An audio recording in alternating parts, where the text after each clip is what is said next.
NBC 10 at Issue starts now. Good morning. I'm Lauren Make for NBC 10 at Issue. We begin with your money. President Trump calls it a middle-class miracle. Critics call it a giveaway to the rich. Today, we'll take a hard look at that plan and what it means for who may pay more, who may pay less. Right now, details are limited, but here are the basics. The plan increases the standard deduction and keeps mortgage interest and charitable deductions, but it gets rid of many others. The top tax rate drops to 35%. The corporate tax rate is slashed, and the plan eliminates the estate tax. With me now is Jamie Hopkins. He is an associate professor of taxation at American College of Financial Services in Radnor. Thanks for being here, Jamie. Thank you for having me, Lauren. So the president calls this a middle-class miracle.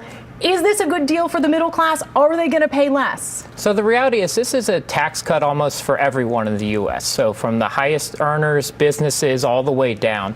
Now, how much of a tax cut it is for each different group in the country, that's where the details are going to matter. But it really is a tax cut almost across the board. Are we able to tell at this point what it means for, say, a family making $50,000? Yeah, so when you pull in an exact income range, we can't really tell you exactly where it's going to fall. So if you're $50,000, are there going to be some breaks for you? Yes. Especially if you have some kids, some dependents, they're likely to raise up the child care dependent tax credit. And so if you've got a couple kids earning a low amount of money, and depending on what state you're in too, it's also, that is going to factor in a lot here. Who's the big winner in this when you look at the whole framework of the plan right now?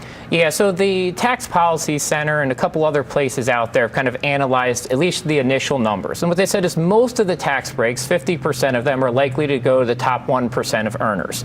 Well, why? Because the elimination of the estate tax really only applies to people with $11 million or more as a couple when they pass away. Now, that's not a whole lot of middle America, right? So that's a tax break for a small group. The other one is the corporate tax rate being slashed. That's going to really impact the business owners more, but that's designed to kind of spur business and growth. So will it create more jobs in some areas? Yes. In some other areas, it might just cause more corporate restructuring, companies buying back stock.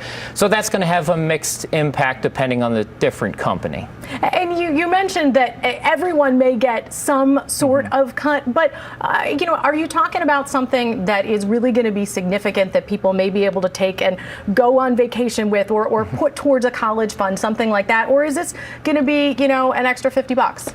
Yeah, for some people, if you're somebody who has a mortgage today and you live in a high tax state like New Jersey, it might be a little bit of a tax cut, but we're not talking about something that's going to enable you to fund your kids' college or go on a really nice vacation each year. In some of those areas, you could see some people actually pay more. Now, that's pay more. Yeah. So who's going to pay more? Yeah. So the one that's going to pay more is you've got that mortgage, right? And you're deducting that interest today. And they say, well, we're going to let you keep that. But if you itemize, you really need a lot of things to itemize. And one of the kind of kickers for that is usually your state and local taxes.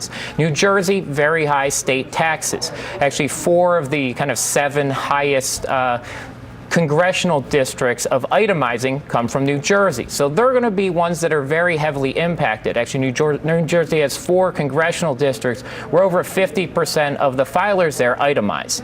Itemization in this is not going to be nearly as popular. With an increased standard deduction, less likely to do that.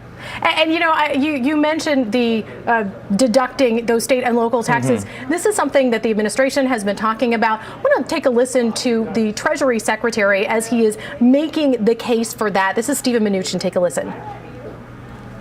One of the things we're trying to do is eliminate lots and lots of deductions. One of those deductions is about getting the federal government out of the business of subsidizing the states. So is that going to fly? We don't know if it's going to if what these deductions are going to be that are left on the cutting room floor. Is this one going to fly? So I think this is going to be hard to sell to states like New Jersey and California, which do have Republican voters, right? And they do have Republican Congress and Senate members. And that's going to be tough to sell there when all of a sudden you might be raising taxes for some people in your district if you remove this state income tax deduction from the taxes. So that could be hard to sell. That could be one that's on the chopping block. I actually think it was recently said that's on there, but it's not red line. If they say, oh, okay, we'll keep that, can they make the numbers work without it? Yeah, you can still make the numbers work without it. And a lot of this, right, is tax deductions, it's tax credits, but really your effective tax rate is what matters. So then they're going to have to play more with what we say is the tax bracket. So you might have to expand or contract some of them. Where you fall depends on, makes a difference in how much you pay. Yep, so how much money you earn, right, that exact dollar amount will matter. And so then they'll have to do some more movement and work there to make it work. What's going to be the biggest factor behind the scenes and what this actually ends up looking like? Yeah, so it's votes right now, right? You have to find enough people to vote for it, which means there's going to be different interests from different states. The tax code's not equal to every state, as we were just talking about. If you're a high income tax state, it's different than the states that tax for sales or property taxes. And the other thing that's going to matter a lot here is the estate tax, I think, is a bargaining chip. I personally don't think that that's going to be part of this. I think if you looked at President Trump's budget back earlier this year, he actually showed increasing tax revenue over the next 10 years from the estate tax. So you don't think that's going away? I don't think that's going away. I think that's going to be a bargaining chip there. Yeah, you know, one of the things that some people really like about this plan, I was at an event just last week and some folks were saying they like the idea of making it simpler. That is something that the administration is really pushing here. And take a listen again to the Treasury Secretary talking about that issue. It's gotten harder and harder, and under our plan, 95% of Americans can fill out their taxes on a giant postcard. I mean, think about the beauty of that, in that what the money it saves at the IRS, and the simplicity of it. That's really attractive to people. Do it on a postcard, make it easier.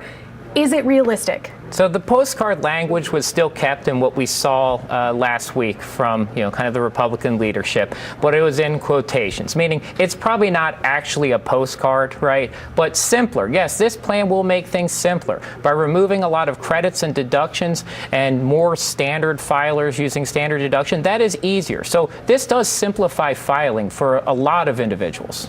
All right. Thanks so much, Jamie, for your insight there. Jamie Hopkins from the American College of Financial Services. Thanks so much. Thank you again.